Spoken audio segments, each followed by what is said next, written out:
Bago sumapit mga bossing ko ang Chinese New Year, ay itapon nyo na po ito dahil maaaring ito ang nagiging dahilan kung bakit lagi kayong walang pera o lagi na lang may problema ang inyo pong pamilya mga bossing. O kaya mag-iusapin ng kalusugan, masama din po ito.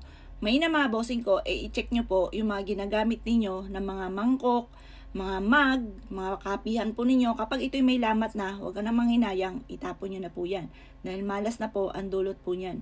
Ang damit naman mga bossing ko na lumampas na ng 3 years, ay mainam mga bossing ko na ito po ipamigay nyo na. Pag halimbawa masyadong luman-luman at nakakaya ipamigay, ito po muna ay gupitin po ninyo tapos sunugin po ninyo para yung malas po ninyo ay mawala na. Pero kung sayang naman at maganda pang inyo pong damit, may na mga bossing ko na ito po yung laban nyo muna bago nyo po ito suotin. Ganoon din po mga bossing ko, yung mga tuyong dahon sa harapan ng bahay po ninyo, yung mga halaman po ninyo, itrim nyo po muna ito mga bossing ko at diligan. Huwag nyo hayaan na ito ay mamamatay kasi bad sign po yan.